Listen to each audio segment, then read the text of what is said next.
I think there will be a period of orientation for me, of course, like it is for every newcomer in the NBA, but I think in the long run I'll be able to handle myself with almost anyone in the league. You can't stop him. Unbelievable.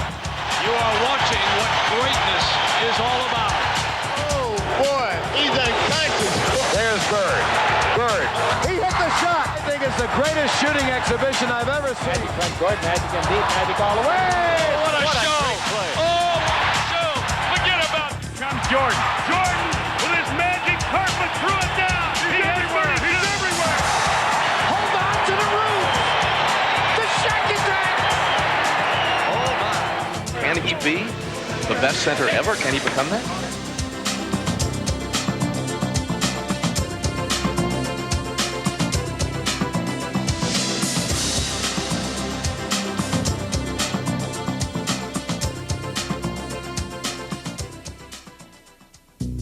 The NBA has always been a league of stars, transcendent players who make the game their own. And as each generation of marquee performers take their final curtain call, a new legion always seems ready to take their place on center stage. Even in the league's earliest years, it boasted a larger-than-life attraction in the person of superstar center George Mikan. Big George was the first player to capture the attention of the public. Standing 6 feet 10 inches tall, Mikan towered over his peers in both stature and performance.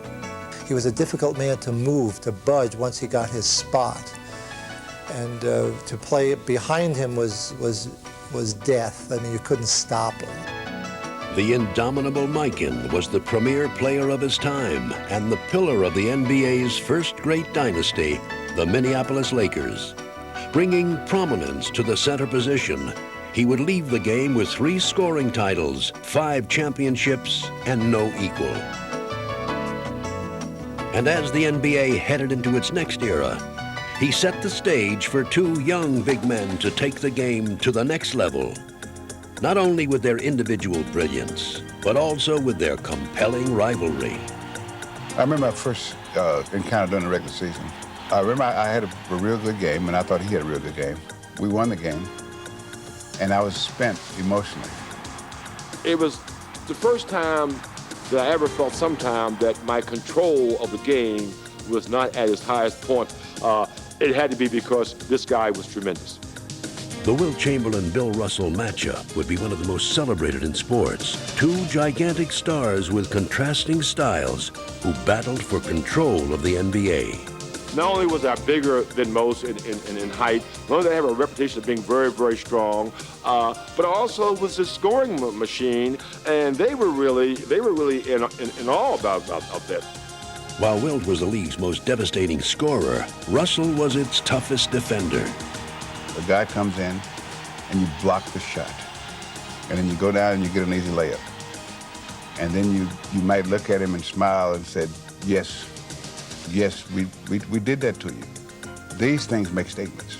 I think Russell was the foxiest, smartest, meanest player psychologically that ever played the game. Whatever it took to win, Russell would do. Throughout the 1960s, the Chamberlain-Russell duels became like a weekly serial that captivated fans and kept them anxiously waiting for the next episode. What Arnold Palmer did for golf, those 2 guys did for the NBA. Because every Sunday, it wasn't Philly and Boston. It was Russell against Chamberlain. And viewers were never disappointed, pushing each other to find their best. These 2 titans inspired indelible performances and spectacular last-minute finishes. Putting the ball on a play. He gets it out deep, and Havlicek steals it over the stand goal. Havlicek stole the ball. It's all over.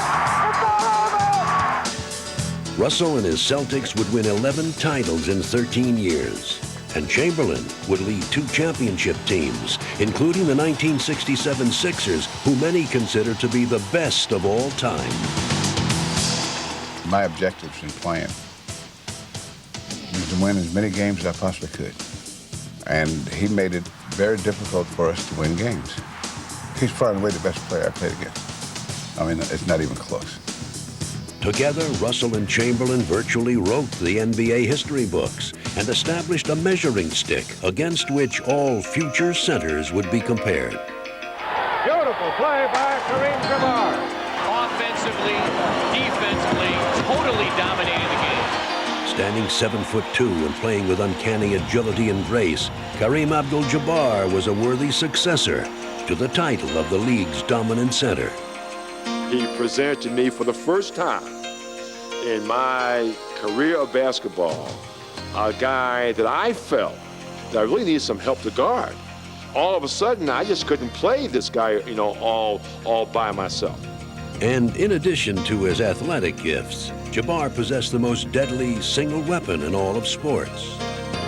The name Skyhook was probably thought up by Eddie Doucette, who wanted to describe my shot to the fans that were listening on the radio in Milwaukee. I shot it while I was in the sky, so that's how he described it. Turn around, Skyhook from 6, it's good! And Milwaukee now leads the ball game. No one could handle Kareem then. Offensively, I think he was the best shot I've ever seen off the pivot. Teaming with Oscar Robertson, he won a championship for the Milwaukee Bucks in only his second season. And later, he would win 5 more in Los Angeles. Oh, what a play by Kareem Abdul-Jabbar. The Lakers are the world champions. Kareem was just beautiful. When he just said, okay, that's it. My show tonight, I'm gonna affect the whole game. He just dominated with grace and style. Kareem has been unbelievable in the last quarter. You could not stop his shot, ever. I don't care what you did to him. He could get it off against double teams, and he could make it. He was unique, just totally unique, and simply, I think, to this day, the greatest player that's ever played. In his 20 seasons, Kareem would become the NBA's all-time leading scorer. Right hand 12-footer, good! Leading scorer in the history of professional basketball. Carrying himself with an unassuming grace, he proved to be the perfect heir to Russell and Chamberlain. I can look back on my career and say I gave it my best shot. I achieved more than I ever thought I could, and be very pleased with that. And he left behind a new standard of excellence for his successors to strive for. If you could take any big guy and let them watch him play the game, and so this is how you should play the game if you want to be a great center, I mean, Kareem Abdul-Jabbar would be that guy. But the center that would follow in Kareem's prodigious footsteps did not at first seem a likely candidate. Standing only 6'10" and having only begun to play the game at age 14, Hakeem Olajuwon, nevertheless, brought his own unique gifts to the position. He does now. Olajuwon. Misses, but Olajuwon with the big offensive follow. He's a force. Chambers over Lloyd, blocked by Olajuwon, again by Olajuwon. It was an awesome experience just watching some of the things that he can do on the court. You know, he's a combination of quickness and finesse combined with strength and power. Hakeem was not only blessed with awesome athletic gifts, however, he also possessed an unsurpassed work ethic. He was hungry. The first time he played against Jabbar and he faced the sky hook, the next morning he was there an hour before practice doing his own version of a hook. All those things Hakeem accumulated from various players. He just had a yearning to get better and better. He practiced every day as if it was the last day, and he brought a different intensity level to the game that only a few great players can do. Forging himself into a complete player, Hakeem now began to dominate the paint. He has a jump hook, he has his fadeaway, he has his quick spins. You're not going to stop him by yourself. Hakeem would become a perennial all-star. He would be named Defensive Player of the Year and the Most Valuable Player. But after 10 long years, he had still not achieved the trophy that he coveted most. There will always be a chance to win it all. I've been so close many times in college, in the pros, but just to get to go all the way for the first time. I live for that hope. In 1994, he would finally get his chance, and fittingly, another top center would stand in his way. Not since 1969, when Russell and Chamberlain concluded their epic struggles, has the matchup at center been so much at the heart of an NBA final. Hakeem, however, was not to be denied, as he asserted his will at both ends of the floor. Easily gets away. Shot clock at 3. Here's Starks. Rejected by Olajuwon. Spinning. Baseline. Puts on. Olajuwon. Unbelievable. It was like, guys, get on my shoulders, give me some help, and I'm take y'all to the promised land. And that's what he done. And his 10-year wait only made the celebration that much more special. And the Houston Rockets, led by Hakeem Olajuwon, are the world champions of 10 years. But Hakeem finally has won a big one. Hakeem would assure his place in history as he won another championship the very next year and proudly lived up to the great center tradition that he had become a part of. And appropriately, he did it against the player who was considered most likely to succeed to his throne. Shaquille O'Neal had entered the league in 1992 and immediately began a heated rivalry with fellow rookie Alonzo Mourning, recalling another great matchup and bringing the history of the center full circle. Alonzo, a great block. Shaquille's going to have to get back on transition. Oh, what a dunk. Hey, look at him look back at Mourning. Oh, he came flying out of nowhere. I think I'm sort of like a Wilt Chamberlain, scorer, real strong, dominant, and I would consider Bill Russell to Alonzo Mourning, strong around the basket, defensive player. Like Wilt versus Russell, this matchup features two dominant big men with strikingly different playing styles. I'm 7'1", 303, and if I can get the dunk 10 out of 10 times, I'm going for the dunk 10 out of 10 times. Shaquille O'Neal, and you get the idea he feels he can do whatever he wants. When people score on me, I take it personally. You know, I don't look at it like, you know, oh, I couldn't have stopped that one. I always feel that, hey, you know, I could have stopped him from scoring. We go the other way, 3-on-2. One of them's Mourning underneath, and Mourning blocks his sixth shot. A tremendous block.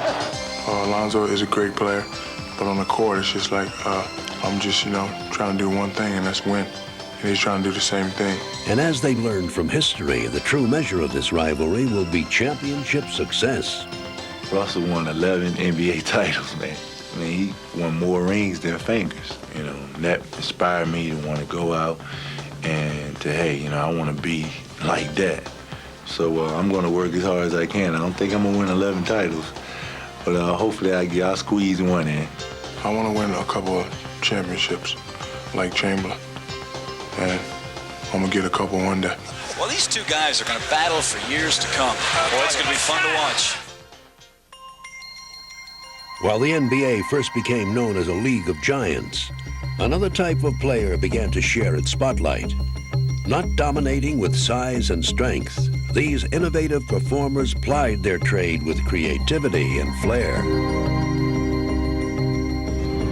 And Dr. J helped usher in this artistic movement with unprecedented fanfare.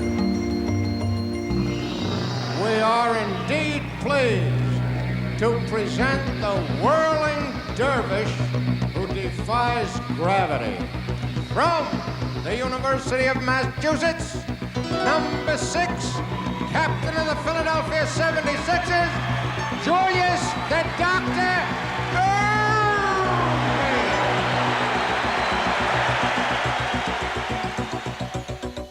While the rest of the country had celebrated freedom of expression in the 60s, Julius Erving brought it to the NBA in the 70s as he rose to superstardom with unique charisma. That was the scoop with something extra on it.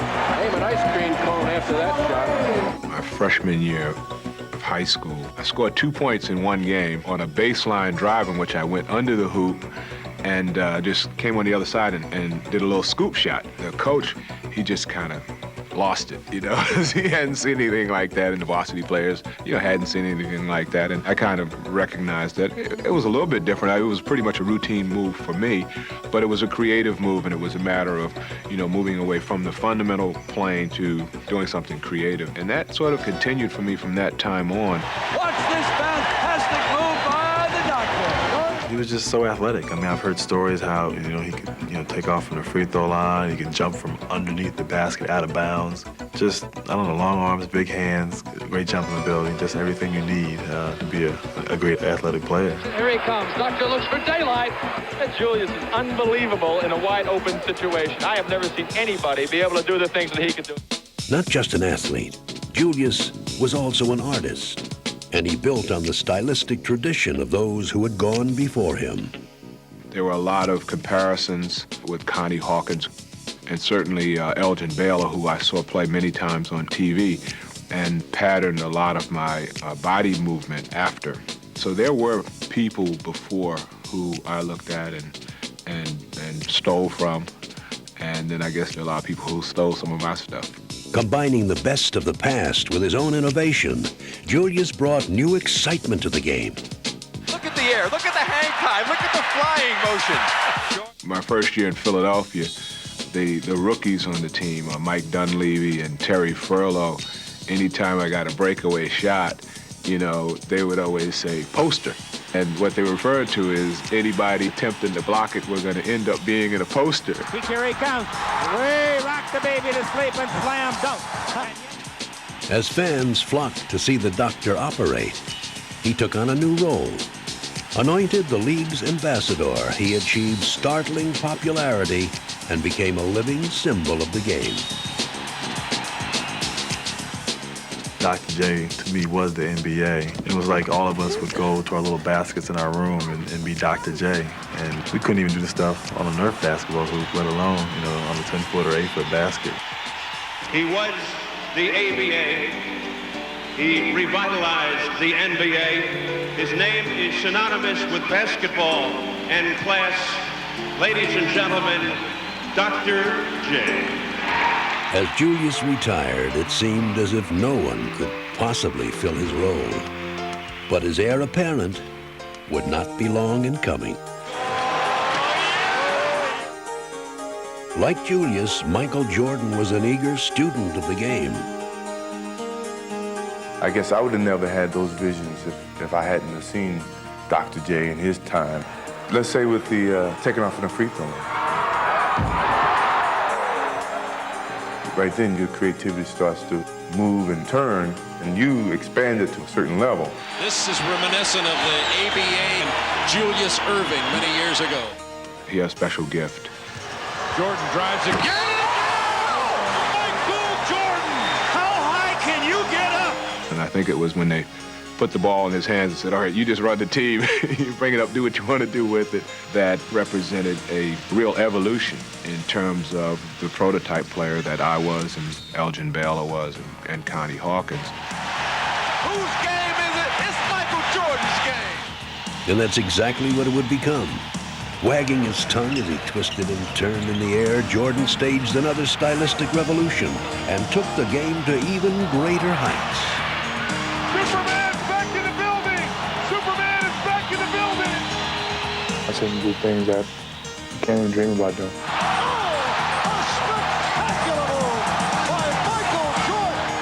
Jordan trying to shake off Starks. Oh, what a move by Jordan!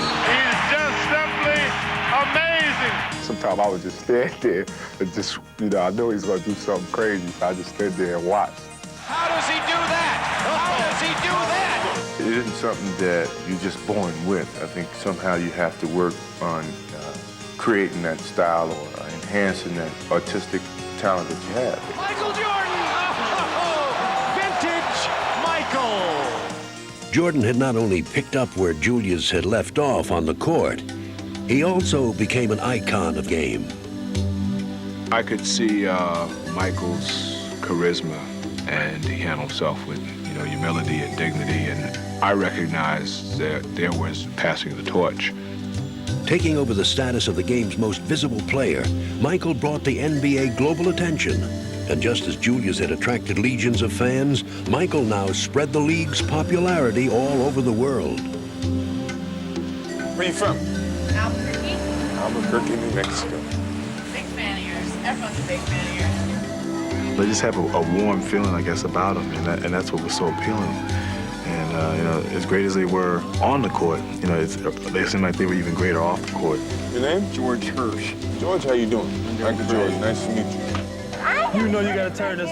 The spotlight began to shift next to Grant Hill. You gotta turn it in every year. See, and you're gonna be in trouble. You're not gonna graduate if you don't turn it in. My teacher loves you. He gonna rip you in his foot. So you're just gonna tear this page out, huh? I would love to be an ambassador to the game and sort of follow in their footsteps, and that's what you dream of. I mean, growing up, you saw how doctors sort of represented the NBA and had such a positive effect on the NBA and the growth of it. And the same thing with Michael Jordan. And to think that I'd be sort of next in line, that's pretty good company. And though his career is still young, many have deemed Grant to be ideally suited to be next in line. Crossover on Bonner. Cross is bad. And launches over Ewing. Wow! I'd say Grant Hill is fun to watch. I don't care what. Basically, most of my offense is stuff that I've watched Michael Jordan do, and then sort of try to go out there and incorporate into my game. Grant Hill, sensational! Michael, who? Kid is a very talented guy. Skills are unbelievable. I mean, he's one of those versatile players who can pick up a ball game.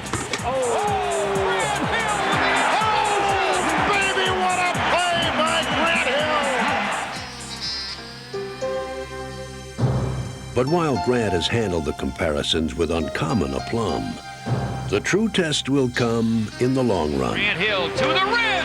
He's being mentioned a lot in, the same vein as myself and Michael Jordan. It's a burden. It's a burden, but it has to be bestowed upon somebody. And I think he's the one who it was chosen to be bestowed upon. Grant Hill comes through, reverses off the high glass, and he hit it. Little Dr. J for you there. There may be some similarities just in the way we play, like the dunk and drive, but I still put them in a certain category, and I'm down here with everybody else. For Hill, talking to some folks, they think this kid has a chance to be Michael Jordan. Danger to take for granted what myself and what Dr. J did. And that's the tough part about taking on something from someone else. You have to maintain that same level. I'm not trying to be Michael or Dr. J. I just want to be Grant Hill, but I just think the reputation they have is tremendous, and everything about them is positive, both on and off the court, and that's something that hopefully someday people can say the same thing about me. As the game evolved, a new type of player combined size and creativity. Categorized as big guards, they seemed capable of dominating all aspects of the game, and they owe their lineage to Oscar Robertson. At 6'5", Oscar was perhaps the NBA's first true big guard. As tall as a forward, he played with the versatility of a little man. What a pass by Oscar Robertson! There were a lot of players when I started playing basketball who were just as big as I was, but I could handle the ball, dribble the ball, make the passes. At the end of the ball game, I wanted the ball because I felt that I was better able to get us a shot than anyone else, so I went inside a lot. Oscar Robertson. He makes it 29 of the night for him. He really set the stage for what they call a real big guard, because not only was he a guard, but he was a strong and powerful guard. So nobody had seen that before. Somebody who could bag you in and just overpower you, and then also have the touch to go outside and shoot jump shots. Oscar Robertson, the 10-foot on the way. Good! He's amazing! The only player to average double figures in points, rebounds, and assists for an entire season, Oscar defied even the toughest defenses. Hey, how about carrying the ball, man? Just one time, huh? But for all his accomplishments, a championship eluded him. After 10 years with the Cincinnati Royals, however, he would get a final chance. Traded to the Milwaukee Bucks in 1971, he teamed with Kareem Abdul-Jabbar to form one of the NBA's most dominant duos. Oscar, back to Jabbar. And in their very first season together, they would march all the way to the title. The Milwaukee Bucks are champions of the world! Milwaukee Bucks are the world champions! Oscar retired in 1974, but 5 years later, his successor would arrive. The Los Angeles Lakers select Earvin Magic Johnson, Michigan State. A 6'9" point guard, Magic Johnson dominated the game just like his predecessor. Beautiful pass. Is he unbelievable? Fittingly teamed with Kareem Abdul-Jabbar, Magic led the Los Angeles Lakers to a championship in his rookie season. Here comes the 20-year-old rookie down the middle. Dawkins went to him and scored and sent him to the line. There it is. It's over, and the most valuable player is Magic Johnson. With his incredible array of skills and his charismatic personality, Magic attracted fans in legions. And as he dominated the game, he proudly carried the torch that Oscar had passed to him. Magic playing the post, pivots around his man, underneath for him, left-handed. Where he stopped, I took off from there, and I kind of brought that big guard back. Backing in, he's down the middle, he's going to the hole, he'll shoot it back in. I was big and strong, and I took advantage of that. And what I did was I wore my opponent down because of my size. So many moves, so much power, unstoppable. Like Oscar, Magic was truly unstoppable in the clutch. Johnson always seems to take over. When you control 5 or 10 people for 48 minutes and you know what's going to happen, to have that kind of strength is just unreal. 5 seconds left. Magic down the middle, just what I thought. A hook shot at 12. Good! They say leaders are born leaders. And I guess Oscar was a born leader, and so was I. He didn't even hesitate. He said, I'm in charge, it's winning time. 3 seconds, 2 seconds, Magic's 18-footer, wins it. Has he ever done it before? You bet he has. Will he ever do it again? Time and time again. Magic not only controlled the game as Oscar did, he also helped redefine it, ushering in a whole new style of offense. The ball rolls free, Magic wants it, Magic's got it. Orchestrating the Lakers' Showtime offense, he helped transform the fast break into an art form. Still going, still going. Oh! Highlight Bill! Magic pushed the ball down the floor. Did it as finest I've ever seen anyone push the ball, and really put pressure on the defense. He created a situation where everyone had to run. There was no rhyme or reason to the fast break. We just took off and running, and everybody was like, well, I gotta get me a lane, because we knew if you got out there and you filled the lane, Magic would get you the basketball. 3-on-2 to the middleman Magic, to the right side to Coop. Coop all the way, laying up and in. I just don't think there'll ever be another 6'9" point guard that smiles while he humiliates you. The Magic right side to Worthy, slams up. You can't describe it. You can't make it up. I mean, it's pure artistry. One of the NBA's most prolific winners and spectacular performers, Magic added his own unique imprint to the legacy of the big guard. He was 6'9", and he was a point guard. Usually you're 6'9", you're power forward, small forward, and you're shooting jump shots. So he was pushing the ball, fancy passes, fancy dribbling and everything, so that's what made him different. Unbelievable! It was a lot of fun watching him. Anthony Penny Hardaway obviously watched closely. Hardaway with a spectacular maneuver. You talk about shades of Magic Johnson in the open court. What a sensational pass. As Magic Johnson said, when I watch Penny Hardaway play, it's like looking in a mirror. Everybody that I was around wanted me to play the point guard because of like the Showtime type of play that I wanted to play, pushing the ball, throwing the behind the back passes, no look passes, the alley-oops and everything. So everybody wanted to keep the ball in my hands. Oh my goodness, look at that pass. For all this heady praise, Penny's kept it all in perspective. I can do some things out there that try to, make people think of Magic, but there's only going to be one Magic Johnson. But on the court, he's done nothing to discourage the comparison. The Anthony Penny Hardaway show has begun. Unbelievable. That was amazing. He has great vision, so he can see over the defense, where the little guard can't do that. That's what made Oscar great, made me what I was, and it's going to make him what Anthony Hardaway's going to be. Oh, boy, tremendous court awareness. And he jumps higher than both of us, probably put together.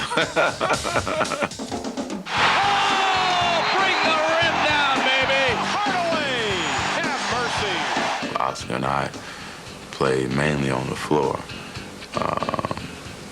he'll be able to add that grace in the air as a big guard. Hardaway with the jam in the face of Gatling. Hardaway liked that one. I think with what they've added to the game as far as the flair and the showtime, then I could just put another step on to it by going in there and dunking on guys. After I finish a pass or get a pass, I try to finish it with a lot of authority. Here's Hardaway.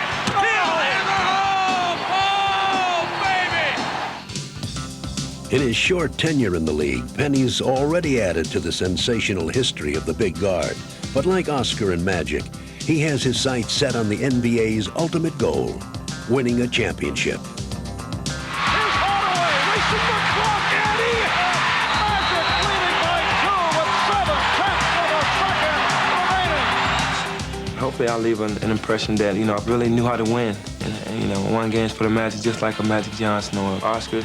Even though they were great players, they were known for winning. And that's what I want to be known for. Here's Mourning, the shot. Game over! Into Barros, gets the shot away. Got it!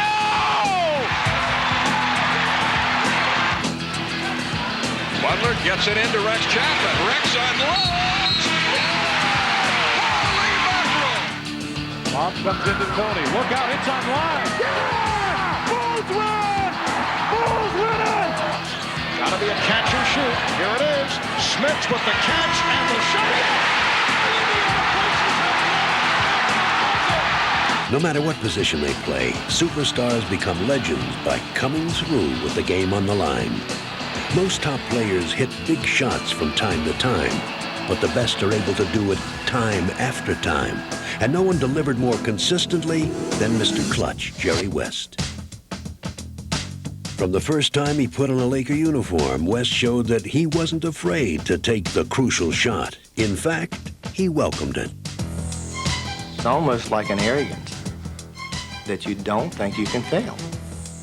And particularly when the game's on the line, it seems like it's easier. 2 seconds, 1 second. West throws it up. He makes it. West threw it up and makes it. If you do it once, you like the feeling.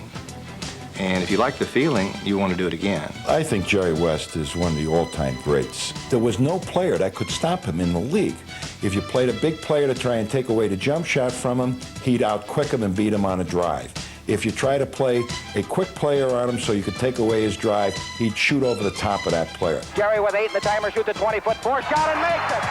Jerry West off of the wrong foot, I believe, Lynn. Jerry West, in my opinion, was a fierce competitor. He was a clutch player.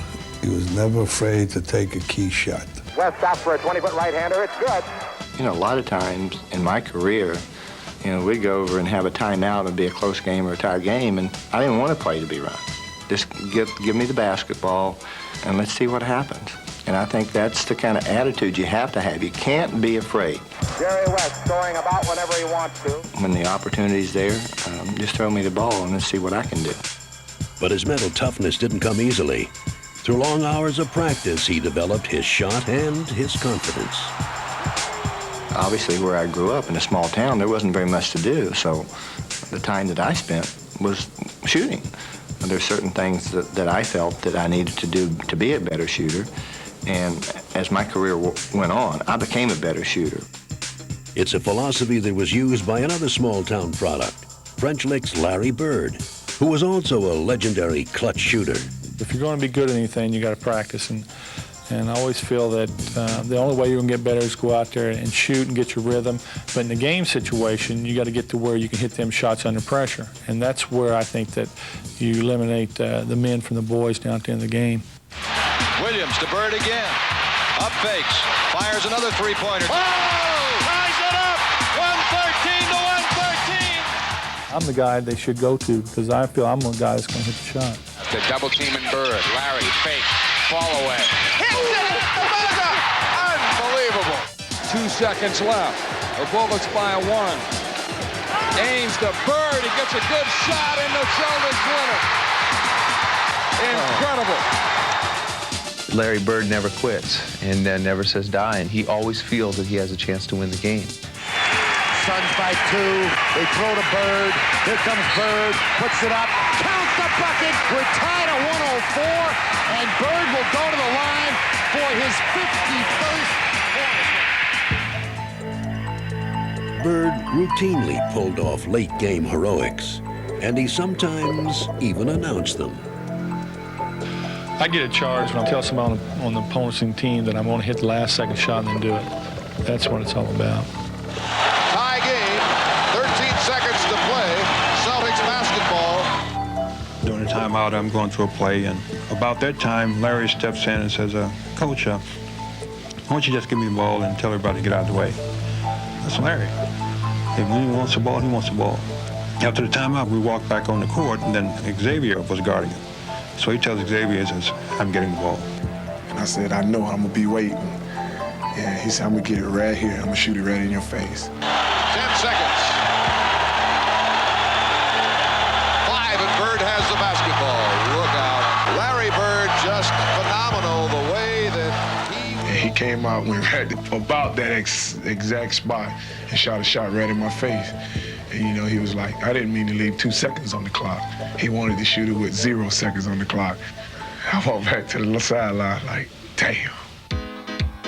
Bird not only called his own shots, he also had an uncanny instinct for the perfect moment in the game to deliver them. If you can hit a three-point shot at that time, 99% of the time, you're going to win the game. 2-point Maverick lead. Bird's the man they want to have it. Yes, indeed. Bird for 3. Yes! Larry Bird for 3 with 4 seconds to go.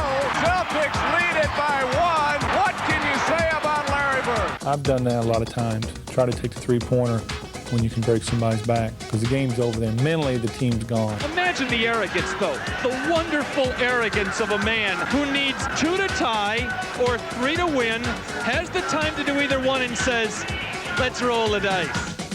I fear no one but Larry Bird, because if you keep it close and he has a chance to win it, he's going to win that game. Bird's coming to the left.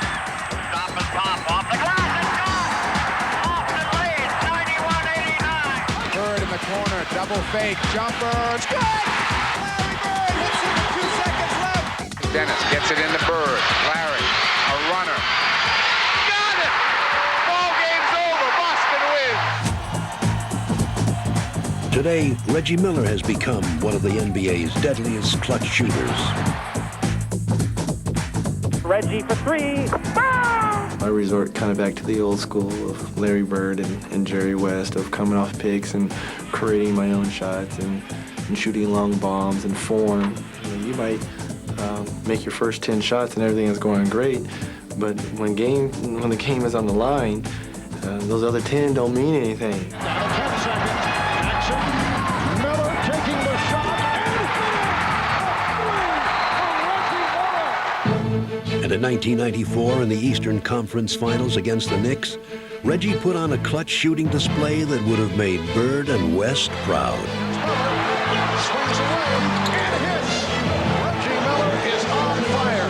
Not only you, not only your teammates, not only the opponents, and not only the fans know that if the game is on the line, everyone knows where the ball is going to end up. 5 minutes into the fourth. Here's Miller again. And there's nothing that no one else on the other team can do about it. And that's the mark of a great clutch player. Look at this shot. And he hits it. It's a 3-pointer for Reggie Miller. And in the 1995 playoffs, Reggie would even outdo himself. Miller for 3, and he got it. Reggie Miller with a clutch tray, and it's 105-102. And a steal. Miller retreats to the 3-point line and hits again. Tie game. There's a lot of guys that probably have better strokes than I do, that shoot better than I do, but I try to just get as close to perfect as possible. Reggie Miller scoring 8 points in the final 32 seconds.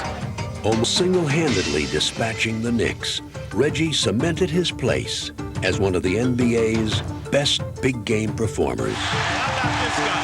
Does he love the pressure? He makes all the big shots. Being from the Los Angeles area and watching Jerry West perform for the Lakers, You know, to even be mentioned in that breath, I mean, he was a great clutch time player, and that's what I've always tried to strive myself after, is being a clutch time player. As the NBA superstars have handed the torch of greatness from generation to generation, they have all shared one goal. Every spring, the postseason binds them together across time as they chase the ultimate dream of championship glory. Nice off the dribble, off the dribble.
Miller for three, and he got it.